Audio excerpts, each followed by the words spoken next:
Magic, pure magic. Rishad হোসেনের bowling, leg স্পিনারের bowling দেখাটা এমনিতেই আনন্দময়। তার উপরে রিশাদ আজকে সেই লেগ স্পিন শিল্পের প্রকাশটা এত দুর্দান্তভাবে করলেন যে তার ওয়ানডে ক্যারিয়ারের সেরা বোলিংটাই করে ফেললেন। ওয়েস্ট ইন্ডিজের 1, 2, 3, 4, 5 প্রথম 5 উইকেটের সবগুলোই রিশাদ তুলে নিয়েছেন। আবার ওয়েস্ট ইন্ডিজের লাস্ট উইকেট তুলে নিয়ে নিজের 6 নাম্বার উইকেটও শিকার করেছেন রিশাদ হোসেন। রিশাদের বোলিংকে তাই ম্যাজিক না বলে কোনো উপায় নাই। একই সঙ্গে ম্যাজিক আছে আরো একটা, ব্ল্যাক ম্যাজিক, কালো জাদু। মিরপুরের উইকেটের কালো জাদু। মিরপুর তার ওই ব্ল্যাক ম্যাজিকের পশ্চাও সাজিয়ে বসেছিল আজকে, যেই কারণে ওয়ার্ল্ড ওয়ানডে ক্রিকেটের ফরম্যাট যেদিকেই যাক না কেন আমরা আমাদের সে আগের ফরম্যাটে রয়েছে, এবং মিরপুরের এখন উইকেটের কালারটা যেহেতু আবার সেই কালোতে ফিরেছে, সেই কারণে কালো জাদুটা অনেক বেশি প্রযুক্ত হয়ে উঠছে। মিরপুরের ওই 22 গজের ব্ল্যাক সয়েলে ব্ল্যাক ম্যাজিকে বাংলাদেশ আজকে ওয়েস্ট ইন্ডিজকে ধসিয়ে দিয়েছে। নিজেরা ব্যাটিং করে যে 207 রান আমরা করেছিলাম তখনই মনে হয়েছিল সেইটা উইনিং টোটাল।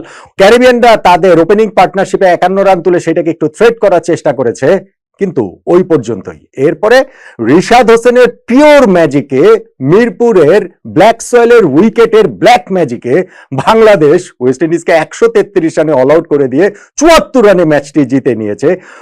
আফগানিস্তানের বিপক্ষে লাস্ট ওয়ানডে সিরিজে আমাদের যে বিপর্যয়, স্পেশালি লাস্ট ম্যাচটাতে মাত্র 93 রানে অল আউট হয়ে 200 রানে হেরে যাওয়ার যে বিপর্যয়, 3-0-তে ধবল ধোলাই হওয়ার যে বিপর্যয়, সেইটা সামলে ওঠার পথে প্রথম পদক্ষেপটা আমরা আমাদের চেনা ফর্মুলাতেই করলাম। দেখুন, মিরপুরের এই উইকেটটাতে কালো উইকেট দেখে অনেকেই বিস্মিত, অনেকের চোখ কপালে উঠে গেছে, অনেকেই বলছেন এমন উইকেট কখনো দেখিনি। ওয়েস্ট ইন্ডিজের কোচ ড্যারেন সামি বলেছেন তাকে আমি বলতে দিতেই পারি, কিন্তু আমি ঠিক বুঝলাম না যে এই ক্রিকেট ফলো যারা করেন তারা মিরপুরের এই উইকেট দেখেননি। হ্যাঁ, গত 10-12 বছরে হয়তো দেখেনি, কিন্তু মিরপুরে যখন খেলাটা শুরু হয়েছিল 2006 সালে, তারপরে কিন্তু প্রথম 4-5 বছরের উইকেট একেবারে এর চেয়ে আরো বেশি কালো মাটির উইকেট ছিল, এর চেয়ে আরো বেশি ডার্ক দেখাতো উইকেট। সো অনেকের এই বিষয়টা কেন আসছে যে মিরপুরে এরকম উইকেট প্রথমবারের মতো দেখা গেছে, কেউ কোনোদিন দেখেননি, এইটাই আমার কাছে আরো উল্টা বিস্ময়কর ঠেকেছে। আবার ওই উইকেট টনি হেমিংস এর তত্ত্বাবধানে যতই দেওয়া হোক না কেন, আমাদের এই ব্ল্যাক সোয়েলের উইকেটটা যে খুব বেশি স্পোর্টিং উইকেট হবে, ওয়ানডে 16 উইকেট হবে। এখন তো ওয়ানডে ফরম্যাটটা 300, 350, 400 দিকে চলে যাচ্ছে, কিন্তু আমরা যে 200-220 রানের ওই দিকেই আটকে থাকবো সেটাও বোধহয় ধারণা করা গিয়েছিল।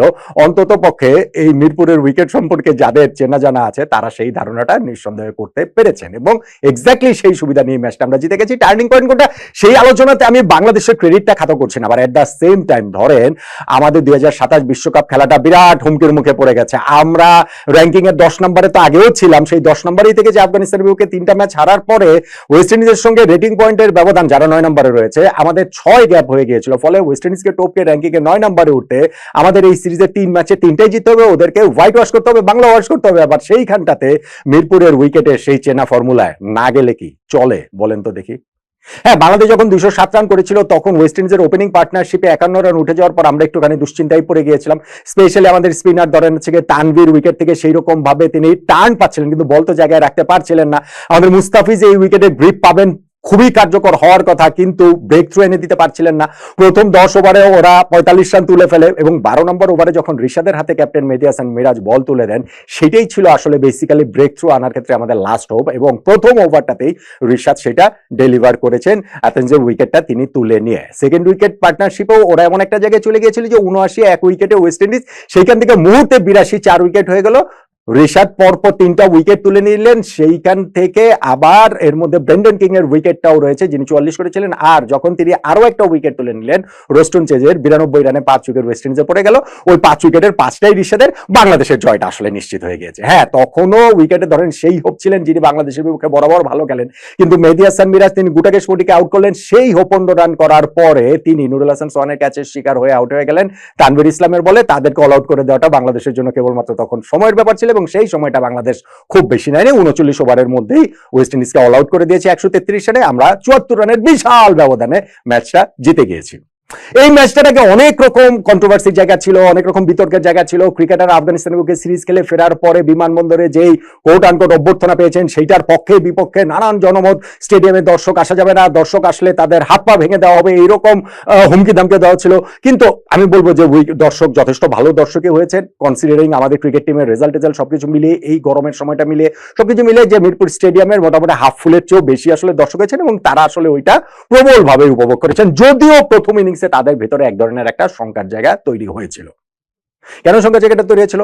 আমরা টসে হেরে আগে ব্যাটিং করেছি, কিন্তু আমাদের ক্যাপ্টেন মেহেদী হাসান মিরাজ বলেছেন যে টস জিতলো আমরা আগে ব্যাটিং করতাম, এবং ব্যাটিং এ নেমেই আমরা 8 রানের মধ্যে 2 ওপেনার সাইফ হাসান এবং সৌম্য সরকারের উইকেট হারিয়েছি। স্পেশালি সৌম্যর কথা বলতে হবে। আরো একটা তার নিউ বিগিনিংস এর শুরুতেই তিনি হচ্ছে পয়েন্টে ক্যাচ দিয়ে আউট হয়ে গেছেন 4 রান করে, তার আগে সাইফ 3 রান করেছেন। 8 রানে 2 উইকেট হারিয়ে বাংলাদেশ শুরুতে একটু ব্যাকফুটে আমরা পড়ে যাই। তারপরে আমাদের একটা 71 রানের পার্টনারশিপ হয়েছে নাজমুল হোসেন শান্ত ও তাওহিদ হৃদয়ের মধ্যে, এবং সেই 71 রান করতে এই জুটি লাগিয়েছেন 120 বল, অর্থাৎ 20 ওভারে 71 রান, অর্থাৎ ওভার প্রতি মাত্র 3.5 রান করে নিয়েছেন তারা।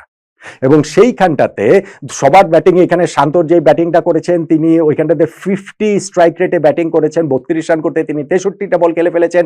তারপরে তার বিপক্ষে আম্পায়ার আউট দেননি, ডিআরএস নিয়ে তার উইকেটটা তুলে নিয়েছে ওয়েস্ট ইন্ডিজ। তাওহিদটাও তাই, তাওহিদ আরো একটা 50 করেছেন, 51 রান করেছেন 90টা বল খেলে তিনি, এবং সেইখানটা তো ডিআরএস নিয়ে ওয়েস্ট ইন্ডিজ তাকে আউট করেছে, এবং তার স্ট্রাইক রেটটাও 56।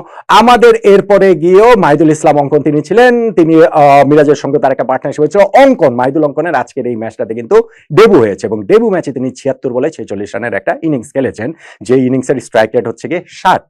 কিন্তু মিউজিকটা তিনিও ফেস করেছেন, দর্শকদের মিউজিকটা তিনিও ফেস করেছেন। স্পেশালি তার ভেরি স্লো স্টার্টে যখন হচ্ছে গিয়ে শুরুতেই তিনি প্রথম 22 বলে মাত্র 4 রান করেছিলেন। আমি তখন ওই যে স্টেডিয়াম আমাদের প্রেস বক্স থেকে উপরে যে ওভারফ্লো রয়েছে সেখানে গিয়ে একটু খেলা দেখছিলাম, এবং সেইখান থেকেই শুনতে পাচ্ছিলাম যে দর্শকরা কিভাবে ভুয়া ভুয়া বলছে। যাক, ওইটা একটু রিকভারি করেছেন মাহিদুল অঙ্কন। তারপরও প্রথম 50 বলে তার মাত্র 22 রান ছিল, সেখান থেকে 76 বলে 46 রানের রিকভারিটাকে খারাপ বলা যাবে না, বরং 50টা পেলে ভালো হতো, যে ডেবু ম্যাচে ওয়ানডেতে 50 পেলে সেটা তার কনফিডেন্স জন্য আরেকটু বেটার হতো। শেষ দিকে গিয়ে বরং রিশাদ হোসেনের যে 13 বলে 26 রানের ইনিংসটা রয়েছে, সেই ইনিংসটার কারণে বাংলাদেশের স্কোরটা আসলে 200 পেরিয়েছে, 207 রান আমরা করেছি, যদিও আমরা 50 ওভার পুরোটা খেলতে পারিনি। আমাদের এই সিরিজ শুরু হওয়ার আগে, ওয়েস্ট ইন্ডিজ এর বিপক্ষে সিরিজ শুরু আগে যখন আফগানিস্তানের বিপক্ষে আমরা সিরিজ খেলছিলাম, তখনই কিন্তু লাস্ট ম্যাচের পর আমাদের ক্যাপ্টেন মেহেদী হাসান মিরাজ বলেছিলেন যে ওয়ানডেতে এখন 50 ওভার ব্যাটিং করাই তাদের টার্গেট। এইটা বাংলাদেশের ক্রিকেটকে মোটামুটি 20-25 বছর আগে ফিরিয়ে নিয়ে গেছে। মোটামুটি সেই হাবিবুল বাশার যুগের ক্যাপ্টেন্সি, খালেদ মাহমুদ সুজন যুগের ক্যাপ্টেন্সিতে আমাদেরকে ফেরত দিয়ে গেছে, যখন আমরা আসলে 50 ওভার ব্যাটিং করতে পারাটাকে এক ধরনের সফলতা মনে করতাম। এখন সেটা মিরাজ বলবেন না কেন, এই বছর এর আগে যে 8টা ওয়ানডে ম্যাচ বাংলাদেশ খেলেছিল তার মধ্যে কেবলমাত্র একটা ম্যাচে পুরো 50 ওভার ব্যাটিং করতে পেরেছে। এই ম্যাচটা তো আমরা 50 ওভার ব্যাটিং করতে পারিনি। লাস্ট 5 ওভার 5 উইকেট নিয়ে ঢুকে আমরা 50 ওভার ব্যাটিং করতে পারিনি। 49.4 ওভারে আমরা 207 রানে অল আউট হয়ে গিয়েছিলাম, এবং সেই স্কোরটা কি আসলে জয়ের জন্য যথেষ্ট কিনা এটা নিয়ে অনেকের মধ্যে অনেক সংশয়ের জায়গা তৈরি হয়েছিল। আমার ভেতরে আসলে কোনো সংশয় ছিল না। ইনফ্যাক্ট প্রেস বক্সে ছিলাম, আমরা সাংবাদিকরা আলোচনা করছিলাম যে অবশ্যই বাংলাদেশ এই ম্যাচটা জিতবে, সহজেই জিতবে। শুরুতে ওদের ওপেনিং পার্টনারশিপটা হয়ে গিয়েছিল বটে, সেইখানটাতে ক্যারিবিয়ানদের কৃতিত্বের চেয়ে আমাদের এলোমেলো বোলিংটারই আসলে ব্যর্থতার দায় বেশি। এবং ওয়ান্স রিশাদ চলে আসলেন এবং তিনি যখন হচ্ছে রাইট জায়গাটা পিক করতে পারলেন, রাইট বোলিংটা করা শুরু করতে পারলেন, এবং সেই সঙ্গে সঙ্গে উইকেটও তার ম্যাজিক দেখাতে শুরু করলো, ব্ল্যাক সয়েলে ব্ল্যাক ম্যাজিক দেখাতে শুরু করলো।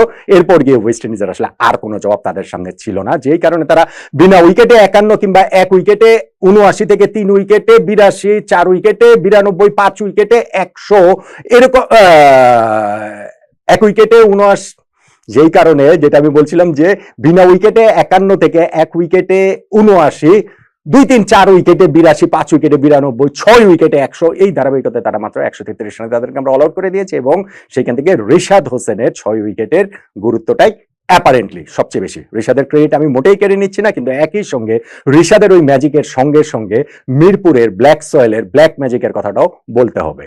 তাহলে এই যে প্রথম ওয়ানডে ম্যাচটাতে আমাদের কনফিডেন্স ফেরানো যে জয়, আমাদের 2027 বিশ্বকাপ ট্র্যাকে ফেরানো যে জয়, আমাদের দর্শকরা যারা খেলা থেকে মুখ ফিরিয়ে নেওয়ার ঘোষণা অনেকে দিয়েছিলেন তাদের প্রতি আবারও একটা রেজাল্ট এনে দেওয়া যে জয়, সেই জয়টা টার্নিং পয়েন্ট কোনটাকে বলবেন? অবশ্যই বলা যেতে পারে রিশাদের বোলিং, অবশ্যই বলা যেতে পারে রিশাদের ফার্স্ট স্পেল, যেখানে প্রথম 7 ওভারে তিনি মাত্র 25 রান দিয়ে 5 উইকেট পেয়েছেন, স্পেশালি সেই জায়গাটাকে। কিন্তু আমার কাছে ভাই টার্নিং পয়েন্ট ব্ল্যাক ম্যাজিক, মিরপুরের ব্ল্যাক সয়েলের ব্ল্যাক ম্যাজিকেই বাংলাদেশ এই ম্যাচটা জিতেছে বলে আমার কাছে মনে হয়। ওইটাই আমার কাছে, মিরপুরের উইকেটটাই আমার কাছে টার্নিং পয়েন্ট। আমার মনে হয় আপনারা আমার সঙ্গে একমতই হবেন, নয় কি?